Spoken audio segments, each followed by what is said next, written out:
Bapak Ibu dan saudara-saudara yang Tuhan kasihi, kembali kita akan mendengar dan merenungkan firman Tuhan di minggu pagi hari ini. Namun sebelumnya Bapak Ibu dan saudara-saudara, mari kita satukan hati, kita berdoa. Bapa di dalam sorga, kami bersyukur kepadamu, sebab di minggu pagi hari ini, di pekan pertama bulan April tahun 2020, kami bersyukur kepadamu ya Tuhan, untuk kesempatan di mana kami dapat kembali mendengar dan merenungkan kebenaran firman Tuhan. Kami memohon kepadamu, kuasai hati dan pikiran kami oleh kuasa Roh Kudus, supaya apa yang hendak kami dengar dan kami renungkan dapat kami hayati, dapat kami hidupi dan kami lakukan dalam keseharian kami. Pakailah juga hamba-Mu ya Tuhan, yang akan menyampaikan kebenaran firman Tuhan. Berkatilah juga anak-anak Tuhan yang akan merenungkan kebenaran firman Tuhan ini dalam ibadah minggu di keluarga masing-masing. Datanglah ya Roh Kudus dan berkatilah kami. Dalam nama Tuhan Yesus Kristus kami berdoa. Amin. Bapak Ibu dan saudara-saudara yang Tuhan kasihi, mari kita membuka Injil Yesus Kristus menurut Matius dalam pasal yang ke-21 ayat yang pertama hingga ayatnya yang ke-11. Injil Yesus Kristus menurut Matius pasal 21 ayat yang pertama hingga ayat yang ke-11. Saya akan membacakan bagian ini bagi Bapak Ibu dan saudara-saudara sekalian. Lembaga Alkitab Indonesia memberikan judul untuk perikop ini, Yesus dieluk-elukan di Yerusalem. Demikian sabda Allah disampaikan kepada kita. Ketika Yesus dan murid-muridnya telah dekat Yerusalem dan tiba di Betfage yang terletak di Bukit Zaitun, Yesus menyuruh dua orang muridnya dengan pesan, "Pergilah ke kampung yang di depanmu itu, dan di situ kamu akan segera menemukan seekor keledai betina tertambat dan anaknya ada dekatnya. Lepaskanlah keledai itu dan bawalah keduanya kepadaku. Dan jikalau ada orang menegur kamu, katakanlah, Tuhan memerlukannya. Ia akan segera mengembalikannya." Hal itu terjadi supaya genaplah firman yang disampaikan oleh Nabi. "Katakanlah kepada putri Sion, lihat, rajamu datang kepadamu. Ia lemah lembut dan mengendarai seekor keledai beban yang mudah." Maka pergilah murid-murid itu dan berbuat seperti yang ditugaskan Yesus kepada mereka.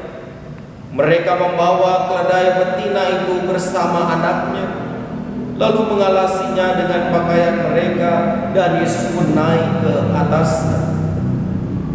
Orang banyak yang sangat besar jumlahnya menghamparkan pakaian di jalan. Ada pula yang memotong ranting-ranting dari pohon-pohon dan menyebarkannya di jalan. Dan orang banyak yang berjalan di depan Yesus dan yang mengikutinya dari belakang berseru, katanya, "Hosana bagi anak Daud, diberkatilah dia yang datang dalam nama Tuhan. Hosana di tempat yang maha tinggi." Dan ketika ia masuk ke Yerusalem, gemparlah seluruh kota itu, dan orang berkata, "Siapakah orang ini?" Dan orang banyak itu menyahut, "Inilah Nabi Yesus dari Nazaret di Galilea." Demikianlah saudara-saudara yang Tuhan kasih firman Tuhan yang kita dengar saat ini. Maka berbahagialah setiap orang yang mendengarkannya, memelihara dan melakukannya di dalam hidupnya dari hari ke hari. Hosiana. Bapak Ibu dan saudara-saudara yang Tuhan kasihi, Shalom. Saudara-saudara yang Tuhan kasihi, jika saat ini saudara sedang memegang uang, maka pertanyaan saya untuk saudara-saudara adalah, bagian manakah dari dua sisi mata uang ini yang Bapak Ibu saudara-saudara sukai? Yang bergambar dua pria tampan, Insinyur Soekarno dan Dr. Andes Muhammad Hatta, atau gambar penari dan kepulauan Raja Ampat. Bapak Ibu dan saudara-saudara yang Tuhan kasihi, dua sisi mata uang ini tak dapat dipisahkan satu dengan yang lain. Maka saya mau menggambarkan saudara-saudara, hidup kita pun juga demikian. Hidup yang kita jalani ini penuh dengan misteri, bahkan penuh dengan berjuta misteri. Hari ini Bapak Ibu dan saya bisa tertawa, tapi 2-3 hari kemudian Bapak Ibu dan saya bisa saja menjadi orang-orang yang menangis. Hari ini Bapak Ibu dan saya menjadi orang-orang yang begitu bahagia, yang begitu merasa senang. Tapi bisa jadi tahun depan kita merasa sedih dan tak mengalami kesenangan. Dua sisi itu saudara-saudara yang Tuhan kasihi dapat kita alami dalam perjalanan hidup kita. Dan kita tidak bisa memilih seperti memilih mata uang yang gambarnya Soekarno atau Muhammad Hatta, atau gambar penari dan kepulauan Raja Ampat. Kita tak bisa memilih hanya gambar yang sebelah, sementara yang lain kita abaikan. Kita tak hanya bisa memilih, saya hanya mau yang senang saja, sementara yang tidak senang saya tidak mau pilih. Kita tak bisa menentukan pilihan seperti itu. Tapi keduanya, Bapak Ibu dan saudara-saudara, harus menjadi bagian yang dapat kita pilih. Sebab yang terjadi dan yang kita alami Bapak Ibu dan saudara-saudara yang Tuhan kasihi adalah bagian yang tak dapat kita pisahkan satu dengan yang lain. Kita berjumpa dengan masalah keluarga, kita berjumpa dengan masalah pekerjaan, kita berjumpa dengan masalah dalam pelayanan, tapi kita juga bisa berjumpa dengan kebahagiaan yang lain. Yang terpenting Bapak Ibu dan saudara-saudara, ketika kita berjumpa dengan sisi kehidupan yang tak menyenangkan, banyaknya masalah, banyaknya pergumulan, banyaknya hal-hal yang tak menyenangkan, pertanyaannya bukan apa masalahnya, tapi yang harus menjadi perenungan dan pertanyaan kita adalah bagaimana kita merespon semua itu, bagaimana kita menjawab semua masalah itu. Dan karena itu di Minggu Palmarum ini atau Minggu Prapaskah yang ke-6 ini, saudara-saudara, saya ingin mengajak kita bersama untuk belajar dari Sang Guru Agung kita, yakni Yesus Kristus. Yesus adalah sosok yang setia dan berani menempuh jalan yang sulit, jalan yang sengsara. Bahkan ia tahu bahwa itu sulit, ia tahu bahwa itu tidak mudah, tapi ia tetap menjalani semua itu. Sekalipun Bapak Ibu dan saudara-saudara, Yesus bisa saja menghindar dari kesengsaraan dan penderitaan yang harus dia alami dan dia lewati. Tetapi Yesus memilih semua itu, menerima semua itu karena beberapa hal yang ingin dan diajak kepada kita untuk menjadi bagian dari penghayatan kita di Minggu Prapaskah yang ke-6 ini. Saudara-saudara, kita akan mulai dengan kronologi sederhana. Pertama, Yesus masuk ke kota Yerusalem disambut dengan sukacita. Yesus masuk ke kota Yerusalem disambut dengan gegap gempita. Orang banyak bersorak-sorak. Yang di depan, yang di belakang Yesus sama-sama meneriakan dan mengumandangkan Hosana bagi anak Daud. Diberkatilah dia yang datang dalam nama Tuhan. Tapi sambutan yang gegap gempita itu saudara, hanya sementara, hanya sesaat. Sebab ketika mereka pada akhirnya tahu tujuan Yesus datang ke Yerusalem, menghadirkan damai sejahtera dengan cara yang tak masuk akal, dengan cara yang tak bisa mereka pikir dengan logika mereka, dengan cara yang tak bisa mereka cerna dengan akal pikiran mereka, sambutan yang gegap gempita itu pun berubah menjadi sebuah penolakan. Sambutan yang penuh dengan sukacita itu pun kemudian berubah dengan antipati, berubah tiba-tiba dengan sikap-sikap yang justru tidak menyenangkan. Oleh karena itu, saudara-saudaraku yang Tuhan kasihi, di Minggu Prapaskah yang ke-6 ini, saya kembali ingin mengajak kita bersama-sama saudara. Mari kita belajar dari Yesus. Bahwa Yesus masuk ke Yerusalem. Yesus masuk dengan membawa damai dengan tujuan menghadirkan sukacita bagi umat manusia. Memang Bapak Ibu dan saudara-saudara, diawali dengan sukacita, diawali dengan kegembiraan. Tetapi di balik kegembiraan itu ada jalan yang asli, ada jalan yang otentik, ada jalan yang original yang Yesus benar-benar harus nyatakan dan wujudkan.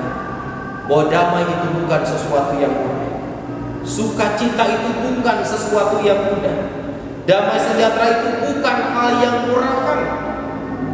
Tapi damai sejahtera, sukacita yang dari Allah dan keselamatan itu harus dibayar dengan mahal, yakni penderitaan, kesengsaraan, hinaan, caci maki, bahkan kematian. Itulah bayarannya. Namun Yesus menempuh semua itu. Yesus memilih jalan itu dan menerima jalan itu tanpa menolaknya. Karena ada beberapa alasan. Yang pertama, Bapak Ibu dan saudara, Yesus mau masuk ke Yerusalem untuk menghadirkan damai sekalipun itu dengan jalan kesengsaraan. Pertama alasannya, karena jalan itu adalah bagian dari ketaatannya terhadap kehendak Bapa. Menghadirkan damai dan karya keselamatan melalui Via Dolorosa, melalui penderitaan, harus melewati hinaan, cacian, dan makian, adalah bukti ketaatannya kepada Sang Pengutus, yakni Bapanya sendiri. Karena itu, Yesus tidak mundur, Yesus tidak menyerah. Kata orang Sunda, Bapak Ibu dan saudara-saudara, dalam pepatah, kumeok memeh dipacok. Yesus tidak menyerah, Yesus tidak mundur dan tidak kalah. Yesus tidak mengalah oleh karena takut penderitaan dan lain sebagainya. Tapi Yesus menghadapi penderitaan itu sebagai bagian dari panggilan hidupnya untuk mewujudkan karya sukacita dan damai sejahtera. Yang kedua, Bapak Ibu dan saudara, Yesus bersedia menempuh jalan sengsara, menempuh jalan penderitaan, menempuh kehinaan, menerima cacian, bahkan menerima penolakan dari orang-orang yang dikasihinya sekalipun. Oleh karena Bapak Ibu dan saudara, cintanya kepada umat manusia, cinta Dia kepada umat manusia teramat besar, mengalahkan penolakan, mengalahkan rasa sakit, mengalahkan kehinaan, mengalahkan caci makian, mengalahkan ludah dan air mata sekalipun. Ia kalahkan semua itu karena Dia jatuh cinta kepada umat manusia dan sangat mencintai kita, supaya dengan cinta itu, Bapak Ibu dan saudara, saya dan Bapak Ibu memperoleh damai sejahtera. Saya dan Bapak Ibu diselamatkan. Oleh karena Dia begitu mengasihi dan mencintai kita yang hina dan terbuang, maka Dia menyambut dan menjumpai kita untuk kemudian membawa kita pada sukacita dan keselamatan. Minggu Prapaskah yang ke-6 ini ingin mengajak kepada kita, betapapun mengikut Yesus itu tidak mudah, betapapun mengikut Yesus itu penuh dengan berbagai dinamika, penuh dengan berbagai warna yang harus kita alami dan kita jumpai, saudara-saudara. Maka jangan pernah kita mengalah, jangan pernah kita mundur untuk berjalan mengikut Yesus, betapapun memiliki banyak tantangan, hambatan, dan rintangan sekalipun.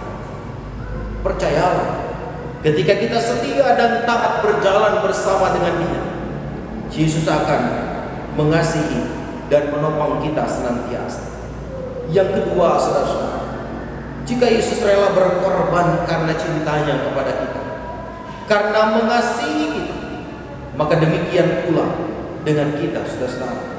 Minggu Prapaskah yang ke-6 ini, Minggu Palmarum ini mau mengajak kepada kita, buktikanlah cinta kita kepada Dia, buktikanlah rasa kasih kita kepadanya. Betapapun hidup yang kita jalani penuh dengan kesukaran, penuh dengan kesulitan, penuh dengan tantangan, penuh dengan kekecewaan, maka jangan pernah berhenti untuk mencintai Dia. Jangan pernah berhenti untuk mengasihi Yesus. Jangan pernah berhenti untuk membangun ketaatan dan kesetiaan kepada Yesus. Karena Yesus menyambut setiap ketaatan dan kesetiaan yang kita wujudkan di tengah-tengah perjalanan hidup kita.